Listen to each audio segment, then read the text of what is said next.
Thriller মুভিতে ছোট বড় অনেক টুইস্ট থাকে, কিন্তু এই রকম লেভেলের টুইস্ট আমি আগে কখনো দেখিনি। এক ঝড় জলের রাতে একটা মেয়ে একা একটা বাড়িতে, একটা অচেনা লোক এসে আশ্রয় চায়। তারপর গোটা রাত ধরে যা ঘটতে থাকে তা কল্পনারও বাইরে ছিল। অঙ্কিতা এক্সপ্লেনে তোমাদের সবাইকে স্বাগত। আজকের মুভি কন। মুভি শুরুতেই দেখানো হয় বাইরে ঝমঝম করে বৃষ্টি হচ্ছে, আর একটা বাড়িতে একটা মেয়ে তার মায়ের সাথে ফোনে কথা বলছে। মুভিতে মেয়েটার কোনো নাম নেওয়া হয়নি। তো বাড়িতে মেয়েটা একা থাকার জন্য খুব ভয় পাচ্ছিল। মেয়েটার মা বলে যে বাড়ির সব জানালা দরজাগুলো যেন বন্ধ করে রাখে। এরপর মেয়েটা টিভি দেখার জন্য যায়, আর খবরে শোনে যে একটা খুনি নাকি যে কোনো বাহানায় বাড়িতে ঢুকে খুন করছে। খুনির মাথায় একটু সমস্যা আছে, সে শুধু খুন করে, চুরি করে না। মেয়েটা সব জানালা দরজা চেক করে আর রুমে গিয়ে বসে, কিন্তু তার বারবার মনে হচ্ছিল যে ঘরের মধ্যে কেউ আছে, কেউ যেন তাকে আড়াল থেকে দেখছে, কিন্তু সে কাউকেই দেখতে পায় না। এরপর সে একটা চেয়ারে চোখ বন্ধ করে বসে থাকতে থাকতে ঘুমিয়ে পড়ে, আর স্বপ্নে দেখে কেউ তার দিকে এগিয়ে আসছে, কিন্তু চোখ খুলে দেখে সেখানে কেউ নেই। এরপর সে রুমের বাইরে যায় আর দেখে যে অনেকগুলো লোক তার আশেপাশে চারিদিকে দাঁড়িয়ে আছে। মেয়েটা প্রচণ্ড ভয় পেয়ে যায়, কিন্তু সে কিছুক্ষণের মধ্যেই দেখে আবার সেখানে কেউ নেই, সবাই গায়েব হয়ে গেছে। ঠিক তখনই কলিং বেলটা বেজে ওঠে, আর সেই আওয়াজ পেয়ে দরজার ফাঁকা দিয়ে দেখে বাইরে কেউ নেই। তাই সে চলে আসতেই যাবে, তখনই দরজা ভেদ করে দুটো বীভৎস হাত বেরিয়ে এসে মেয়েটার গলা টিপে ধরে। ভয়ে ঘুম ভেঙে যায় মেয়েটার, আর বিছানার নিচে একটা ছোট্ট বেড়ালের বাচ্চা দেখতে পায়। মেয়েটা বেড়ালটাকে কোলে নিয়ে রান্নাঘরে যায় নিজের জন্য খাবার বানাতে। ঠিক তখনই কলিং বেলটা বেজে ওঠে। মেয়েটার ডোর হোল দিয়ে দেখে বাইরে একটা লোক মিস্টার মালহোত্রার সাথে দেখা করতে এসেছে। লোকটার নাম সমীর। মেয়েটা বলে এটা মিস্টার মালহোত্রার বাড়ি নয়, এটা মিস্টার গুপ্তার বাড়ি। সমীর বলে কিন্তু আমাকে তো এই ঠিকানাই দেওয়া হয়েছে। মেয়েটা বলে আমি সেসব জানি না, তবে এইখানে মিস্টার মালহোত্রা বলে কেউ থাকে না। এই বলে সে আবার রান্নাঘরে চলে যায়, আর দেখে যে ছুরিটা দিয়ে সে ব্রেড কাটছিল সেই ছুরিটা নাইফ স্ট্যান্ডে রাখা, কিন্তু সে তো টেবিলে রেখে গেছিল। মেয়েটা আবার ব্রেড কাটতে থাকে, তখনই সমীর আবার বেল বাজায়। মেয়েটা বলে কি হয়েছে? সমীর বলে আমি একটা ফোন করতে পারি কি? মেয়েটা বলে আমাদের বাড়ির ফোনটা নষ্ট হয়ে গেছে, আর বাড়িতে অন্য কোনো ফোনও নেই। সমীর বলে আর কোথায় ফোন পাবো বলতে পারবেন? মেয়েটা বলে আমি কি করে জানবো, আমি জানি না কিছু। সমীর বলে কিন্তু ম্যাম আপনি তো এখানেই থাকেন, তো আপনারই তো জানার কথা। মেয়েটা রেগে গিয়ে বলে বললাম তো আমি জানি না। সমীর চলে যায় ফোনের সন্ধানে, আর মেয়েটা চলে আসে রান্নাঘরে, কিন্তু আবার সেই বেলের আওয়াজ। মেয়েটা বলে আবার কি হলো? সমীর বলে আমার গাড়িটা খারাপ হয়ে গেছে, আর বাইরে খুব বৃষ্টিও হচ্ছে, তো আমি কি কিছুক্ষণের জন্য ভেতরে আসতে পারি? মেয়েটা বলে আপনি তো নিজের গাড়িতেই বসতে পারেন, আমাকে বারবার জ্বালাতন করছেন কেন? সমীর বলে আচ্ছা আচ্ছা রেগে যাবেন না, আমি যাচ্ছি। মেয়েটা চলে আসে রান্নাঘরে, আবার সমীর এসে বেল বাজায়। মেয়েটা ভীষণ বিরক্ত হয়ে বলে আপনার প্রবলেমটা কি, কেন জ্বালাতন করছেন আমাকে বারবার? সমীর বলে আমার গাড়ির চাবিটা গাড়ির ভেতরেই রয়ে গেছে, তো আমি কি ভেতরে আসতে পারি? আমি কথা দিচ্ছি বৃষ্টি থামলেই আমি চলে যাব। মেয়েটা বলে দেখুন আমার স্বামী ওপরে ঘুমাচ্ছে, তো সে পছন্দ করবে না যে আমি একজন অচেনা মানুষকে ঘরের ভেতরে আসতে দিয়েছি।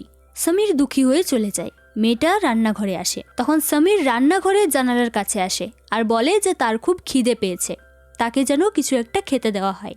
মেয়েটা একটা স্যান্ডউইচ বানিয়ে দেয়, এরপর সে টিভি দেখতে চলে যায়। তখন সমীর আবার দরজার কাছে আসে আর মেয়েটাকে ধন্যবাদ জানিয়ে যায়। মেয়েটা যখন টিভি দেখছিল তখন জানালার কাছে এসে সমীর আওয়াজ করতে থাকে, আর মেয়েটাকে বলে জানালার পর্দাটা সরিয়ে দিতে, যাতে সেও একটু টিভি দেখতে পারে। মেয়েটা বিরক্ত হলেও পরে পর্দাটা সরিয়ে দেয়, কিন্তু তখন সমীর সেখানে ছিল না। কিন্তু কিছুক্ষণ পর সমীর আবার দরজার কাছে আসে আর বলে আপনার স্বামী তো উঠে পড়েছে। মেয়েটা বলে আপনি কি করে জানলেন? সমীর বলে আমি জানালার কাছে ওনাকে দেখেছি। মেয়েটা প্রচণ্ড ভয় পেয়ে যায়, কারণ সে তো মিথ্যা বলেছিল যে তার স্বামী ওপরে ঘুমাচ্ছে, তার তো বিয়েই হয়নি এখনো। তাহলে জানালার কাছে কাকে দেখলো সমীর? মেয়েটা ভয়ে ভয়ে পা টিপে টিপে ওপরে যেতে থাকে।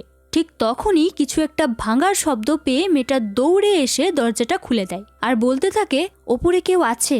সমীর বলে হ্যাঁ আপনার স্বামী আছে তো। মেয়েটা স্বীকার করে যে সে মিথ্যে বলছিল। সমীর মেয়েটার থেকে অনুমতি নেয় ওপরে কে আছে দেখার জন্য আর বাড়ির ভেতরে ঢোকে। আর তারপর মেয়েটাকে বলে যে কিছুক্ষণ আগে যে আওয়াজটা হয়েছে সেটা সমীরই করেছে। সে একটা পাথর ছুঁড়েছিল যাতে মেয়েটার স্বামীর ঘুম ভেঙে যায়। আর তারপর অনুমতি নিয়ে সমীর বাড়ির ভেতরে আসতে পারে। মেয়েটা এসব কথা শুনে ভীষণ ভয় পায়। সমীর কফি খেতে চাইলে মেয়েটা রান্নাঘরে যায় কফি বানাতে, কিন্তু সমীরও রান্নাঘরে চলে যায় আর ব্রেড কাটা ছুরিটা তুলে নেয়। মেয়েটা পেছনে ঘুরতেই সমীরকে দেখে ভয় পেয়ে যায়। সমীর অনেক বোঝানোর চেষ্টা করে যে সে খুন করতে আসেনি।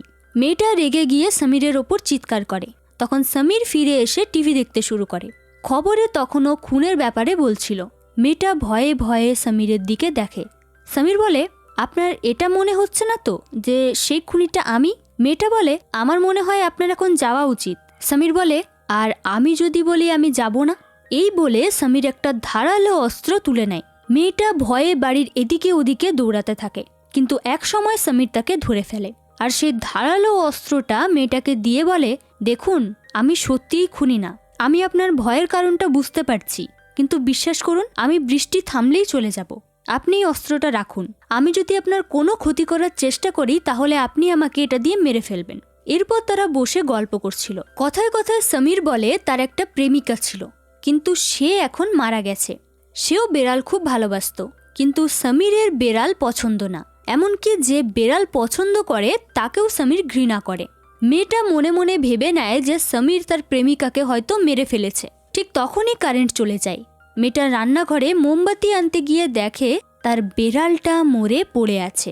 মেয়েটা ভয় পেয়ে দরজার দিকে ছুটতে থাকে আর দরজা খুলেই দেখে একটা লোক দাঁড়িয়ে।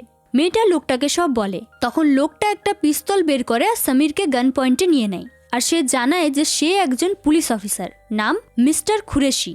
সমীর তখন উল্টো অফিসারকে প্রশ্ন করে যে তারা তো কেউ পুলিশকে খবর দেয়নি, তাহলে পুলিশ এখানে কি করে আসলো? মিস্টার কুরেশি বলে যে মাঝ রাস্তায় একটা গাড়ি দাঁড়িয়ে আছে দেখে সে জানতে এসেছিল যে গাড়িটা কার। বেল বাজাতেই যাবে এমন সময় মেয়েটা এসে দরজাটা খুলেছে। মিস্টার কুরেশি আর সমীরের মধ্যে ঝগড়া শুরু হয়। কিছুক্ষণ পর তারা একে অপরকে মারতেও শুরু করে। মেয়েটা সুযোগ বুঝে পিস্তলটা নিয়ে নেয় আর দুইজনকে গান পয়েন্টে রেখে বসিয়ে রাখে। তখন মিস্টার কুরেশি বলে, পুলিশ আসা পর্যন্ত যখন বসেই থাকতে হবে তো একটু কফি পাওয়া যেতে পারে। মেয়েটা ভয় পেয়ে আছে দেখে তারা দুজনেই যায় কফি বানাতে। মেয়েটা কিন্তু তখনও তাদেরকে গান পয়েন্টে রেখেছিল। হঠাৎ সমীর সুযোগ বুঝে পিস্তলটা নিয়ে নেয় আর কুরেশিকে গান পয়েন্টে নেয়। মেয়েটা থানায় ফোন করে আর সেখানে জিজ্ঞাসা করলে থানা থেকে জানানো হয় যে মিস্টার কুরেশি বলে কোনো অফিসার কাজ করে না। তাহলে কে এই লোকটা? সমীরের জোড়াজুড়িতে কুরেশি জানায় যে সে কোনো অফিসার না, একজন চোর। আর সে এখানে এসেছিল চুরি করতে, তবে সে খুনের ব্যাপারে কোনো কিছুই জানে না। চোরটা বলে, এই লোকটা আপনার ক্ষতি করতে পারে, একটা দড়ি নিয়ে আসুন, আমি ওকে বেঁধে রেখে যাই। তখন সমীরও বারবার বোঝানোর চেষ্টা করে যে সে খুনি না। মেয়েটা দড়ি আনতে গেলে সমীর কথার ছলে ভুলিয়ে লোকটার পেটে সেই ধারালো অস্ত্রটা ঢুকিয়ে মেরে ফেলে। মেয়েটা দড়ি নিয়ে আসলে এসব দেখে খুব ভয় পেয়ে যায় আর দৌড়ে কোথাও একটা লুকিয়ে পড়ে। সমীর পুলিশকে ফোন করে এই ভেবে যে পুলিশ এলেই সব ঠিক হয়ে যাবে, কিন্তু সে দেখে ফোনের তারটা কেটে পড়ে আছে। তাহলে মেয়েটা আর ওই চোরটা কি করে ফোন করলো?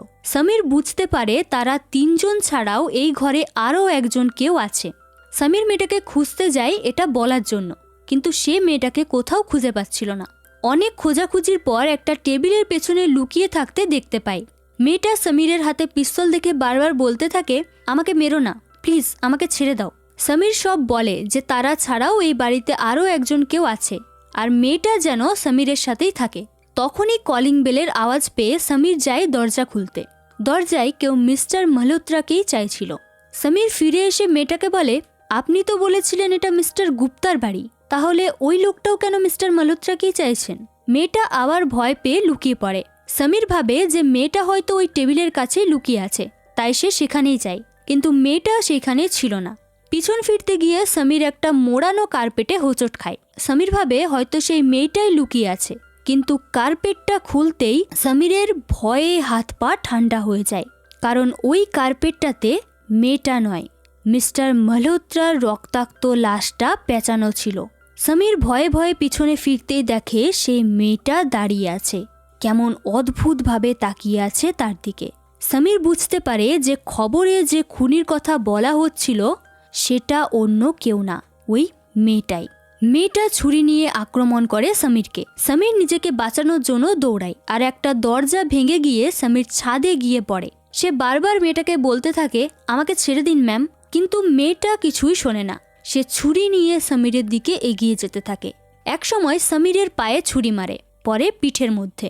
মেয়েটা জোরে জোরে হাসতে থাকে আর বাচ্চাদের মতো নাচতে থাকে।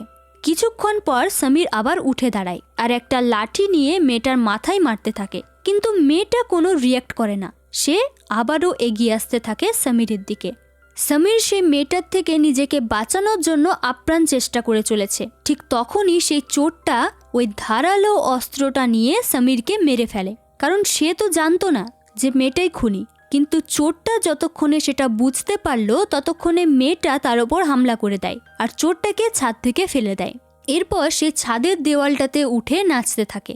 পরের দৃশ্যে আমরা দেখি মেয়েটা একটা সুন্দর জামা পরে সব রক্তের দাগগুলো মুছে দিচ্ছে।